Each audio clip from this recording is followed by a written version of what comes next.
무엇입니까? 우리나라 사람들은 복을 흔히 오복이라, 그래서 아이 이름을 오복이라, 5가지 복도 모자라서 만복이라, 10가지 복을 받기로 해서 만복이라 그렇게 얘기합니다.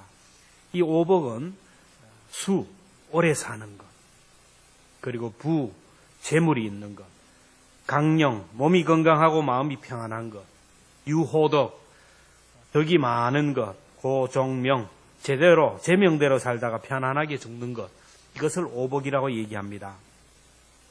서민들이 또 생각하는 오복은 치아가 좋은 것, 그리고 부부가 해로하는 것, 자손이 많은 것, 손님을 대접할 만한 재산이 있는 것, 죽어서 명당에 묻히는 것, 이것을 얘기합니다. 그러면 하나님을 믿는 사람들이 생각하는 복은 어떤가요? 세상 사람들과는 좀 달라야 됩니다. 우리 성도들이 생각하는 복은 사람이 복인 줄로 믿습니다. 사람을 얻는 것이 복입니다. 바리새인들이 하나님의 나라가 언제 임합니까? 물을 때 주님이 대답하셨어요. 누가복음 17장 22절에 보면 하나님의 나라는 볼 수 있게 임하는 것이 아니요 여기 있다 저기 있다 못하리니 하나님의 나라는 너희 안에 있느니라. 이거는 하나님의 나라는 사람과 사람 사이 관계 속에, 부모와 자녀와의 관계 속에, 부부와의 관계 속에, 성도와 성도와의 인간 관계 속에서 하나님의 나라가 이루어진다라는 거예요. 그래서 마음의 문을 열고 서로 소통할 때 그 가운데 임한 하나님의 나라를 경험할 수 있습니다. 교회는 하나님을 만남으로 인하여 천국을 경험하는 것이고 하나님의 사람들과의 만남을 통하여 천국을 경험하는 것입니다. 교회에서는 하나님을 만나는 예배 시간을 통하여 천국을 경험하고 우리 성도들과의 만남, 교제를 통하여 천국을 경험해야 됩니다. 인간관계 속에서 마음의 문을 닫아버리고 마음의 빗장을 걸어버리고 살아가는 사람은 불행한 사람입니다. 그래서 고린도후서 6장 13절에 보면 내가 자녀에게 말하듯이 말하듯 하노니 보답하는 것으로 너희도 마음을 넓히라. 마음이 넓은 사람, 마음이 열린 사람, 소통하는 사람이 행복한 사람이고 이런 사람이 천국을 경험하는 것입니다. 그리고 우리 성도들의 최고의 복은 하나님이 우리와 함께하는 것입니다. 하나님이 우리와 함께하는 것, 이것이 복이요 이것이 은혜입니다. 하나님의 소원은 오늘 우리 가운데 자정하셔서 왕으로 자정하시고 우리가 이 세상 살아가면서 행복하게 살게 하시고 죽어서도 천국에서 영원히 살도록 인도하시는 것이 하나님의 마음입니다. 그래서 우리 마음에 오셔서 마음의 문을 두드리고 계세요. 계시록 3장 20절 볼지어다 내가 문 밖에 서서 두드리노니 누구든지 내 음성을 듣고 문을 열면 내가 그에게로 들어가 그와 더불어 먹고 그는 나로 더불어 먹으리라. 여러분, 주님은 인격적인 분이라서요. 주님은 인격적인 분이라서 자발적으로 문을 여는 자들에게 들어오셔요. 강제로 문을 부셔버리고 들어오는 것이 아니고 스스로 문을 여는 자들에게, 스스로 주의 길을 예비하는 자에게 왕으로 자정하는 거예요. 리차드 범브란트라는 사람이 이 문을 두드리는 예수님의 그 모습을 그림을 그렸는데 이 그림에는 문 밖에서 문을 여는 열쇠 고리, 이 문을 여는 고리가 없어요. 문고리가 없다라는 겁니다. 다시 말하면 안에서 문을 열어줄 때에만 들어갈 수 있다라는 거예요. 주님이 우리에게 마음의 문을 두드리고 계시지만 문을 열지 않는 자에게는, 마음을 열지 않는 자에게는 주님이 어떻게 할 수가 없다라는 겁니다. 오늘도 주님은 우리들의 마음의 문을 두드리고 계셔요. 문을 열라고, 제발 문을 열라고. 문을 여는 자들에게 주님이 들어오셔서 자정하시고 문을 여는 자들에게 함께하는 겁니다. 2000년 전 세례 요한을 통하여 말씀하셨습니다. 4의 4절에 너희는 주의 길을 준비하라 그의 길을 곧게 하라. 온 세상을 구원할 메시아가 하늘 보좌를 버리고 인간의 땅에 오셨습니다. 인간의 시간과 역사와 공간 속에 오셔서 우리 마음 속에 오시기를 원하는데 메시아가 오도록 주의 길을 준비하고 대로를 만들라라는 거예요. 5절 말씀을 같이 봅니다. 모든 골짜기가 메워지고 모든 산과 작은 산이 낮아지고 굽은 것이 곧아지고 험한 길이 평탄하여질 것이요. 오늘은 대림절 세 번째 주일을 맞이합니다. 대림절이라는 것은 다시 오실 주님을 기다리는 거예요. 대림절, 대는 기다림이라는 뜻이고 림은 임한다라는 거예요. 기다리는 자에게 임하는 거예요. 그냥 기다리는 자가 아니라 주의 길을 준비하고 주의 길을 예비하며 기다리는 자에게 임하는 거예요. 이미 오신 주님을 다시 한번 우리 마음에 우리 가정과 우리 교회와 우리 민족 가운데 오시도록 길을 준비하고 기다리는 절기입니다. 자, 그러면 주님이 내 마음속에 오실 수 있도록 대로를 건설하고 아직까지 주님을 모르는 사람들 속에 주님이 오시도록 대로를 건설하며 기다리는 절기입니다. 초림에 주님이 세상에 오실 때는 주님이 머물 방이 없었어요. 그렇게 많은 집이 있었고 그렇게 많은 손님을 모셔드릴 여관방도 있었지만 그러나 핏덩어리 아기 예수님을 모실 방이 없어서 말구유에 말마구간에 말밥통 위에 오셨어요. 주님이 일생을 사시면서 늘 하신 말이 있습니다. 누가복음 9장 58절 여우도 굴이 있고 공중에 새도 집이 있으되 인자는 머리 둘 곳이 없도다. 초림에 주님이 이 땅에 오셨을 때 주님을 모실 방이 없었다라는 그 주님이 오늘 우리 가운데 찾아오기를 원하지만 여전히 우리 마음의 문을 열지 않아서 주님이 밖에서 떨면서 마음의 문을 두드리고 계시는 거예요. 우리 인생 가운데 찾아오셔서 마음의 성전 삼고 우리 인생의 가이드가 되기를 원하지만은 그러나 문을 열지 않기 때문에 주님과 상관없는 불행한 삶을 살아가는 사람들이 많다라는 것입니다. 주님이 우리 가운데 오시도록 장애물을 해결하라고 했는데 5절에 모든 골짜기가 메워지고 골짜기, 장애물이 골짜기입니다. 그 다음에 모든 산과 작은 산이 낮아지고 장애물이 산입니다. 셋째는 굽은 곳이 곧아지고 험한 곳이 평탄해질 거야.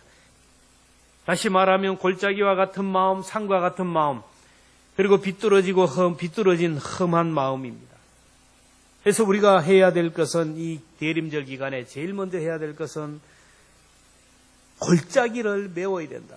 골짜기, 모든 골짜기가 메워지고 여러분 산골짜기, 계곡, 협곡은 어두운 곳입니다. 항상 강도와 도적들이 진을 치고 기다리는 거예요. 사극을 보면 골짜기 협곡에서 적들이 진을 치고 매복을 하고 기다리다가 공격해 오는 것을 봅니다. 예루살렘을 떠나 여리고로 가던 사람이 골짜기에서 강도를 만났습니다. 하나님의 임재의 상징인 예루살렘을 떠나는 순간, 세속의 나라 여리고로 내려가는 순간 거기는 어둠의 골짜기입니다. 하나님의 품을 떠나서 세상으로 내려가는 것이 어둠인데 그곳에서 강도를 만나지 않습니까? 여러분, 우리는 골짜기에 머무르면 안 됩니다.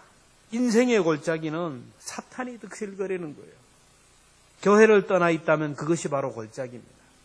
여러분, 말씀을 읽고 묵상하지 않는 자리가 있다면 그것이 바로 골짜기입니다. 기도의 자리에서 벗어나고 기도하기를 쉬는 죄를 범하고 있다면 그것이 바로 골짜기예요. 내가 영적인 일에 게을러 있다면 나는 지금 골짜기에 머물러 있는 거예요. 골짜기에 있음에도 불구하고 나는 여전히 안전하다, 장담할 수가 없어요. 언제 사탄에게 공격을 받을지 몰라요. 여러분, 시험이 든 사람들을 보면 하나님과 멀리 떨어져 있다가 시험을 당하는 걸 봐요. 우리도 가끔 심령이 허전하고 공허하고 텅 빈 마음이 될 때가 있어요. 왠지 마음이 허전하고 뭔가 뻥 뚫린 것 같은 기분이 들 때가 있어요. 그때는 지금 내가 골짜기로 내려가고 있다는 증거입니다. 이때 이 빈 심령을 채워야 돼요. 주님이 오실 수 있도록 주의 길을 준비하라고 하는데, 주라는 말은 주의 길, 주님이 오시는 길이라 그랬는데 주님은 뭡니까? 말씀이 육신이 되어 우리 가운데 오신 예수님. 주라는 말씀은 오늘 주님은 성령으로 우리 가운데 오시는데 주님이 오신 길을 예비하라는 것은 하나님의 말씀이 오시는 길을 예비하라는 겁니다. 구약성경은 오실 예수님에 대하여 기록한 말씀 알잖아요. 신약은 오신 예수님에 대하여 기록한 말씀, 요한계시록은 다시 오실 예수님에 대하여 기록한 말씀이에요. 사도행전은 오셔서 성도들 가운데 함께 하심으로 인하여 기록된 사건들이 사도행전입니다. 주님은 오늘 우리들이 다시 오실 예수님 성령의 충만함을 받고 사도행전 29장을 써가기를 원하는 거예요. 오늘 우리에게는 사도행전 28장까지만 있지만 하나님의 손에는 우리 교회사들은 전부 다 사도행전 29장의 기록입니다. 우리 교회가 앞으로 교회사를 써나갈 것이고 또 여러분들이 하나님 앞에 나가면 하나님께서 우리의 행적을 기록한 것들을 보여줄 건데 그게 바로 29장이에요. 성령에 충만한 사람만이 사도행전 29장을 써나갑니다. 그러기 위해서는 주님이 우리 가운데 오실 수 있도록 말씀으로 채워야 됩니다. 내 심령을 자꾸 말씀으로 채워야 돼요. 기도로 채우고 찬송하고 봉사하고 섬김으로 빛으로 채우면 내 마음속에 기쁨이 넘치고 평안이 넘치고 은혜가 넘쳐나는 거예요. 여러분 내 속에 말씀을 채워야 주님이 말씀의 수레를 타고 우리 가운데 오셔요. 그래서 말씀 읽는 시간을 가져야 됩니다. 말씀 묵상하는 시간을 가져야 돼요. 하나님의 말씀 전하는 시간을 가져야 됩니다. 오늘이 성서주일인데 전 세계 곳곳에 하나님의 말씀을 보급하는 기관이 있는데 이게 바로 기도원 협회입니다. 그들은 전 세계 곳곳에 말씀을 보급하여 말씀의 레일을 까는 사역을 합니다. 목사는 예배 시간마다 성도들의 심령 속에 말씀의 레일을 깔고 있어요. 내 속에 말씀을 전하는 것이 뭡니까? 그리고 또 성경을 읽고 묵상하는 것, 다른 사람에게 말씀을 전하는 것은 말씀의 레일을 까는 거예요. 그러면 그 말씀의 레일을 통하여 그 사람에게 임하는 겁니다. 여러분 말씀이 우리 가운데 꽉 차면 우리 인생은 빛으로 차기 때문에요. 방황하지가 않습니다. 그리고 헤매지가 않아요. 흔들리지가 않아요. 그래서 시편 119편 105절에 보면 주의 말씀은 내 발의 등이요 내 길의 빛이니이다. 내가 다른 사람에게 성경 하나님의 말씀을 전하면 성령님이 말씀의 수레를 타고 그 사람 속에 임하는 거예요. 그래서 우리들의 마음속에 어둠이 있어서는 안 되고 골짜기가 있어서는 안 돼요. 여러분 골짜기가 생기면 주님이 오는 게 아니고 사탄이 와요. 사탄이 오는 것은 도둑질하고 빼앗고 죽이는 거예요. 사탄이 오면 우리는 죄를 지을 수밖에 없고 하나님과 단절될 수밖에 없어요. 이사야 59장 2절에 보면 여호와의 손이 짧아 구원하심도 못하며 귀가 둔하여 듣지 못하심도 아니라 여러분 우리가 어려운 가운데 있을 때 하나님이 손이 짧아서 못 건드리고 못 만지는 게 아니에요. 우리가 고난 가운데 기도하지만 그 기도 하나님이 듣지 못해서 그런 게 아니에요. 하나님과 우리 사이에 오늘 우리의 죄가 하나님과 우리 사이를 갈라놓아서 그 죄로 인하여 하나님과 우리 사이에 단절이 이루어졌다. 그래서 어둠이 사탄이 한순간도 자리에 잡지 못하도록 내 골짜기를 자꾸 말씀으로 채우고 기도로 채우고 영적인 것들로 채워가면 하나님이 우리와 함께 하실 줄 믿습니다. 여러분 마음의 골짜기를 꼭 채워갈 수 있기를 바랍니다. 둘째로 크고 작은 산이 낮아져야 돼요. 높은 산과 작은 산이 낮아지고 주님이 세상에 오셨지만 예수님을 사람들이 영접하지 못했어요. 요한복음 1장 11절 12절에 보면 자기 땅에 오매 자기 백성이 영접하지 아니하였으나 자기 땅에 오셨으나 영접하지 않았으나 영접하는 자 곧 그 이름을 믿는 자들에게는 하나님의 자녀가 되는 권세를 주셨으니 예수님을 영접하지 못하고 거부하고 배척하고 결국 예수님을 십자가에 죽인 사람이 누굴까요? 시장에서 물건 파는 사람요? 군사들요? 헤롯 왕요? 아니에요. 예수님을 십자가에 못 박아 죽인 사람은 여러분 말씀을 전문적으로 연구하고 약속하신 메시아를 기다리던 종교 지도자들, 바리새인들, 서기관, 제사장들이 이들이 뭡니까? 먹고 하나님의 말씀만 연구하는 사람들입니다. 하나님의 말씀에 대하여 박사들입니다. 구약에서 예언한 메시아가 오신다는 것을 누구보다 잘 알았던 사람들입니다. 헤롯이나 빌라도, 총독, 대제사장들 다 종교성이 있고 의식이 있고 남다른 식견이 있었던 사람들입니다. 그런데 이분들이 오신 메시아를 십자가에 못 박아 죽였어요. 그 이유가 뭡니까? 자기들 속에 있는 교만, 자기들만이 가진 의, 내 생각, 내 뜻, 내 방법이 최고라는 이 교만 때문에 그래요. 그들 속에 있는 크고 작은 교만 때문에 예수님을 영접하지 못했어요. 오늘 1절에 보면 디베레 황제가 통치한 지 15해 곧 본디오 빌라도가 유대의 총독으로 갈릴리 총독으로 헤롯이 갈릴리의 분봉왕으로 그 동생 빌립이 이두레와 그리고 드라고니 지방의 분봉왕으로 루사니아가 아빌레네의 분봉왕으로. 야, 예수님이 오실 당시 로마 황제가 누구예요? 디베르 황제였대. 디베르 황제. 자, 로마 황제가 식민지 국가인 유대 나라에 파송한 총독이 누구냐 하면은 빌라도예요, 빌라도. 자, 빌라도가 예수님이 죄가 없다는 것을 알았지만 다수의 군중들이 예수님을 죽이라고 소리를 지르며 압박을 하자 이 예수님을 석방하려고 하니까 밀란이 일어나는 거예요. 데모가 일어나는 거예요. 그러면 자기 자리가 위태로워서 로마 황제가 그 나라 통치도 제대로 못한다고 해서 잘려버릴까 봐 겁이 나서 죄 없는 예수를 십자가에 내어 죽었어요. 그의 논리는 뭡니까? 다수가 원하면 한 사람은 죽어도 된다. 한 사람이 죽어서 다수가 조용하면 된다. 이 논리예요. 자기 자리를 지키기 위해서. 한 생명을 쉽게 생각하는 이 교만한 마음이 사람을 죽였어요. 요즘 뭐 서해 피살 공무원 사건, 뭐 진상이 어떻게 될지 우리가 끝까지 가봐야 되지만 북한 눈치 보느라고 자기 통치, 자기 평화 프로세스를 계속 가기 위해서 한 생명을 그렇게 됐다고 해서 지금 법의 심판을 받지 않나요? 총독 밑에 또 분봉왕 4명이 있었다 그래요. 자, 헤롯이 갈릴리의 분봉왕으로 있을 때, 여러분 분봉왕이라는 것은 그 당시 유다 나라를 4곳으로 나눠서 한 곳으로 이제 왕을 주었는데 4명의 왕이 있어요. 여러분 우리가 성경을 보면 헤롯이 대단한 것 같지만 그렇지가 않아요. 이스라엘 땅이 경상도 정도 땅이밖에 안 돼요. 그렇죠? 거기에다가 갈릴리 지방은 호수를 중심으로 이루어진 마을인데 그 별로 안 커요. 요즘 말로 하면 한 읍 정도 돼요. 그 정도 되는 그 정도를 잘라서 왕으로 세워준 요즘 말로 하면 군수급도 안 되는 사람이에요. 근데 그가 그 작은 권력을 가지고 아주 폭정을 하잖아요.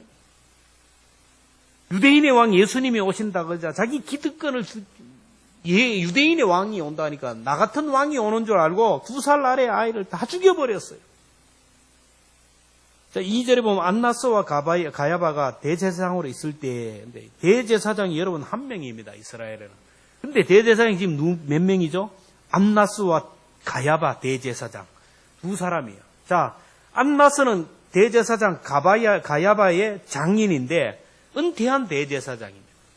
은퇴하면 대제사장에서 은퇴해야 되는데 여전히 대제사장직을 유지하는 거예요. 요즘 말로 하면 명예 이사장, 명예 총장, 원로 목사는 법적으로 얘기지만 아주 그렇게 가는 거예요. 그리고 사위가 대제사장직을 하고 있었다. 다시 말하면 원로 은퇴하고 원로 목사가 되었지만 그리고 담임 목사가 있지만 은퇴한 원로 목사가 여전히 설교하고 여전히 정권을 휘두르고 목회를 하면서 담임 목사도 있는 거. 이 교회가 이렇게 되는 거예요. 모두가 명예욕에, 권력욕에 매여 있느라고 구원자 예수님에 대하여 관심이 없었다라는 거예요. 예수님이 세상에 오셔서 복음을 전하며 하나님의 나라를 전하자 제사장들과 종교 지도자들은 자기보다 인기가 높아가니까 그 예수님을 그냥 두려움의 대상으로 생각하고 죽인 거예요. 인간의 교만이, 인간의 자기 의가 예수님이 이 땅에 오셔서 내가 하나님의 아들이라 그러니까 이 성전을 헐면 내가 3일 만에 세우리라. 이 말은 내가 죽으면 3일 만에 부활할 것이라는 말씀을 했는데 성전을 헌다라고 그냥 이렇게 생각하고 죽였어요. 자기의 의, 자기의 생각들이에요.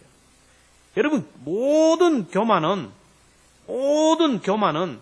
하나님의 축복의 장애물이 돼요. 사람과의 관계 속에서 교만하면 관계가 깨어져요. 하나님과의 관계 속에서도 교만하면 성장하지 못해요.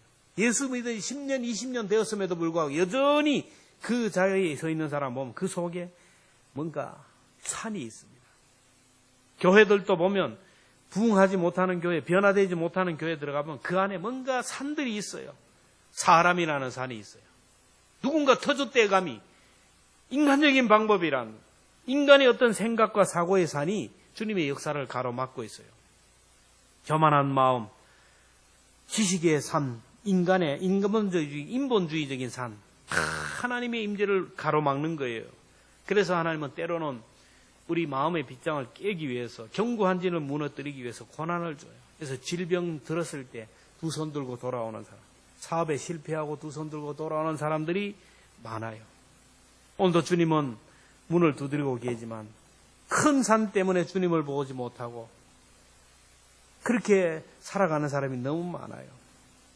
하나님은 겸손한 자에게 은혜를 주시고 교만한 자를 물리친다라니. 주님은 겸손한 자를 찾았어요.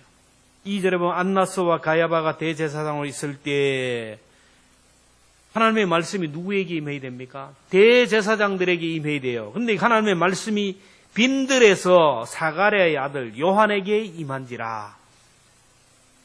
경건의 모양만 나타내고 자기 의만 주장했던 겉모양만 화려했던 대제사장들, 종교 지도자들에게 말씀이 임하지 않고 빈들에서 기도하는 사가랴의 아들 요한에게 임했어요. 마음이 온유하고 겸손한 자에게 하나님의 말씀이 임했습니다. 예수님이 이 땅에 오자 예수님을 영접한 사람이 누굽니까? 부자들, 권력자들, 그런 사람이 아니라 다 가난하고 병들고 굶주린 땅의 백성들이었어요. 오늘도 말씀 앞에 낮아지는 자, 말씀 앞에서 큰 산과 작은 산이 다 깎아버리고 낮아진 사람, 이런 사람들이 주님을 만날 수가 있습니다. 왕이 오실 수 있도록 내 속에 있는 작은 산들, 교만과 아집들, 이 경험의 산 다 헐어버릴 수 있기를 주님의 이름으로 축원합니다. 하나님 앞에 섰을 때는 다 헐어버려야 돼. 하나님 앞에 설 때는 어린 나이의 모습으로 하나님의 말씀이면 족합니다. 하나님의 말씀이면 족합니다. 있는 그대로를 받아들이는 그런 자세가 필요해요. 마지막으로 세 번째 해결해야 할 장애물은 굽고 험한 길이 곧아지고 평탄해져야 된다. 5절에 보면 굽은 것이 곧아지고 험한 길이 평탄해질 것이요. 굽은 길이 뭡니까? 꼬불꼬불한 갈지자로 막 험한 길은 절벽 끝, 벼랑 끝이에요. 저도 이제 서울에 옛날에 갈 때 보면 차를 타고 가면 몇 번 죽을 뻔해. 차를 몰고 가는데 여러분 이 중령제 한번 넘어보세요. 안 넘어봤죠? 안 넘어본 사람은 말을 하지 마세요. 지금은 막 중령제가 탁 뚫려가지고 막 그냥 가는데 너무 빨리 가니까 막 이제 뭡니까 속도 제한까지 하고 있는데 그때는 막 꼬불꼬불 돌아서 갈지자로 돌아가는 거예요. 그러다가 까딱 잘못하면 그냥 죽는 거예요. 그 돌다가 그 추락한 차들이 얼마나 많은지 몰라요. 서울까지 한번 가려고 그러면 막 승용차로 가면 막 5시간, 6시간을 막 그렇게. 사람들이 너무 힘들었어요. 피곤한 게. 지금은 뭐 KTX 2시간이면 앞으로 복선이 되면 금방 가잖아요. 그냥 탄탄대로잖아요. 여러분, 굽은 길, 험한 길의 사람, 대하기가 너무 불편해요. 여러분, 무슨 말을 해도 본질을 잃어버리고 말 꼬투리를 잡는 사람. 무슨 일을 하려고 해도 설득하려고 하다가 시간 다 가는 피곤한 사람 많아요. 굽은 길, 험한 길은 비뚤어진 마음이요, 꼬부라진 마음이요, 부정적인 마음을 얘기해요. 여러분, 마음이 부정적이 되면요, 하나님의 은혜를 담을 수 없고 하나님의 축복을 담을 수 없어요. 부정적인 시각을 가진 사람은 무슨 말을 해도 이해하지를 못해요. 일단 복서를 깔아놓고요. 저 사람이 저 말을 하면 뭔 의도가 있어서 저렇지. 좀 웃어도 뭔가 의도가 있어서, 나에게 좀 잘해줘도 뭔가 의도가 있어서 자꾸 의도를 찾는 거예요. 선입견을 가지고 편견을 가지고 보기에 하나님이 역사하기 어려운 마음이에요. 이런 마음은 고쳐야 됩니다. 사람을 대할 때도 어떤 선입견을 가지고 대하면 사람의 마음을 얻을 수 없어요. 외모를 딱 보고 혈액형을 보고 학력으로 지연으로 이렇게 대하면 사람을 얻을 수가 없어요. 예수님의 고향 사람들이 예수님을 보고 업신여기고 무시하고 거부한 이유가 뭡니까? 마가복음 6장 3절에 보면 이 사람이 마리아의 아들 목수가 아니냐, 야고보와 요셉과 유다와 시몬의 형제가 아니냐, 그 누이들이 우리와 함께 여기 있지 아니하냐 하고 예수를 배척한지라.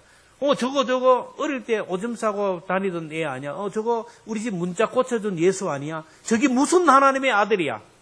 그러니까 예수님은 자기 고향에 가서는 아무리 하나님의 말씀을 전해도 믿지 않았어요.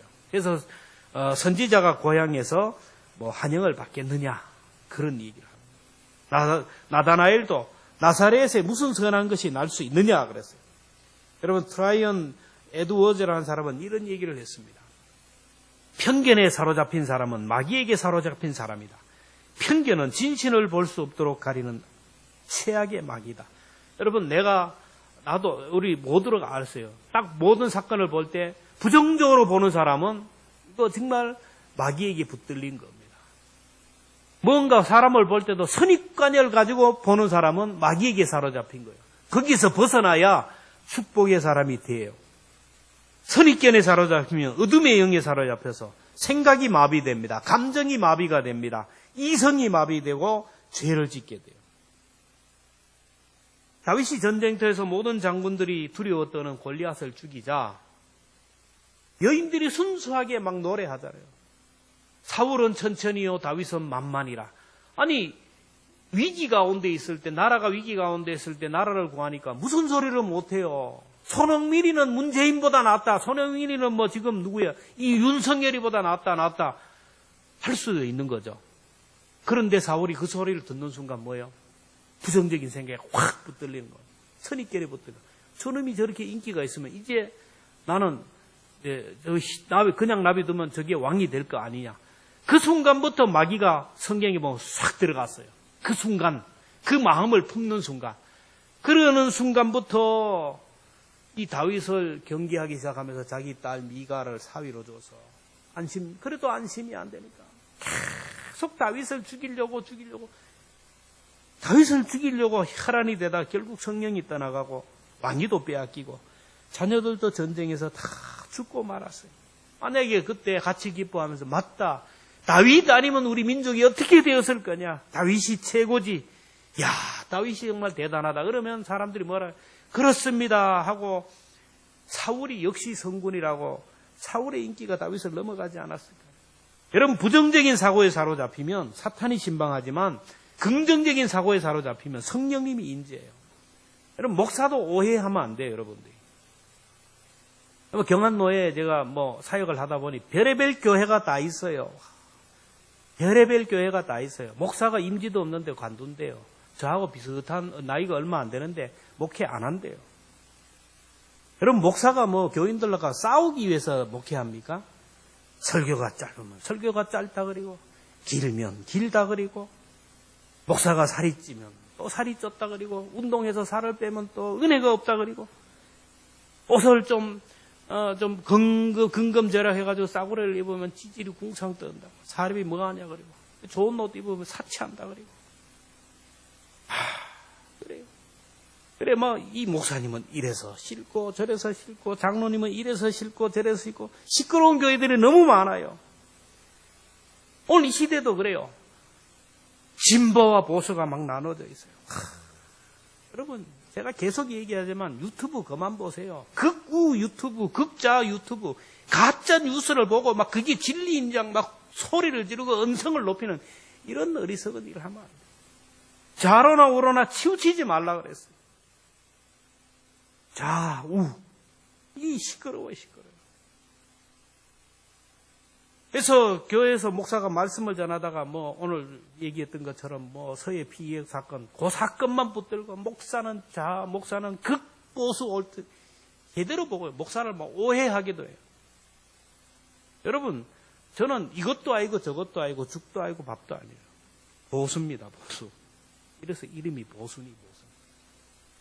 목사님은 나를 싫어한대요. 내가 교회 헌금도 별로 안 하고 교회 출석도 좀 안 하고 봉사하지 않는다고 나를 싫어한다고 쓸데없는 생각에 사로잡혀 살아요. 근데 하나님께서 여러분 분명히 알아야 됩니다. 목회자들에게 하나님께서 뭘 주셨냐면 하나님의 영, 성령을 주시고 아버지의 마음, 하나님의 성품, 사랑의 성품을 주었어요. 이건 교회마다 다 똑같아요. 그래서 성도들을 볼 때 성도들이 밉지가 않고 시기하지 않고 불쌍한 마음이 드는 거, 사랑의 마음이 들기 이상해요. 교회마다 다 그래요. 여러분, 좋은 집을 사고 좋은 자동차 사고 여러분 승진하고 아이들 잘 됐다고 자꾸 간증하지 마세요. 좋아하는 사람은 없어요. 근데 좋아하는 사람은 목사밖에 없어요. 성도들이 아프면 마음이 아프고 성도들이 시험이 들면 괴로워요. 목사가 전하는 하나님의 말씀도 오해하면 안 돼요. 말씀을 읽을 때 설교를 읽을 때 있는 그대로를 아멘으로 받아들이는 자가 복 있는 사람이에요. 목사와의 관계가 골이 있으면요, 은혜를 못 받아요. 본인만 손해입니다. 우리가 말씀을 받을 때 어린 나이와 같이 순수한 마음으로 받아야 돼요. 길가와 같은 마음이 되면 안 되고, 돌짝밭과 같은 마음이 되면 안 되고, 가시덤불과 같은 마음이 되면 안 돼요. 옥토와 같은 마음이 되어야 된다는 거예요. 그리고 험한 마음, 사나운 마음은 안 돼요. 여러분 마음을 한번 생각해 보세요. 세상을 볼 때 막 미워하는 마음이 있나요? 막 윤석열 대통령만 보면 막 열이 받는 사람이, 지금 이게 내 마음이 아니에요. 문재인 대통령 보면 막 열이 받는, 이게 내 마음이 아니에요. 이 속에 사나운 마음, 시기하고 질투하는 마음, 이게 사탄이 내 속에요. 이런 심령은 주님이 오실 수가 없다니까요. 사랑의 마음이 있는 곳에 주님이 있는 거예요. 그래서 성탄의 계절이 되면 교회도 그렇고 성탄절을 앞두고 대림절 기간에 많은 사람들이 사랑 나눔을 합니다. 어려운 사람을 가서 도와주고, 시설에 가서 도와주고, 사랑의 헌금을 하고, 소외된 사람에 가서 사랑을 베푸는 거예요. 왜 그럽니까? 그 사랑이 있는 곳에 주님이 오시기 위해서, 오시기 때문에. 여러분, 오늘 촛불이 3개가 펴졌습니다. 대림절 3번째 줄입니다. 여러분, 주님이 내 속에 오시도록 내 속에 여러분 골짜기를 메워갈 수 있기를 축복합니다. 크고 작은 산들 다 깎아버려야 돼요. 나만 손해예요. 잘났다 내가 하는 순간 사람 나에게서 다 떠나가요. 하나님 앞에 내 의를 주장하는 순간 사탄이 내 속에 강력하게 임합니다. 여러분, 내 속에 크고 작은 산 다 버려야 돼요. 꼬불꼬불한 마음들, 삐뚤어진 마음, 부정적인 마음, 선입견 가지고 있는 마음 다 버려요. 주님이 마음껏 오실 수 있도록 영적인 시온의 대로를 만들어가는 우리 모두가 되었으면 좋겠습니다. 주님은 옳은 길을 가는 사람, 옳은 길을 따르는 사람에게 오신다는 것을 꼭 기억할 수 있기를 주님의 이름으로 축복합니다.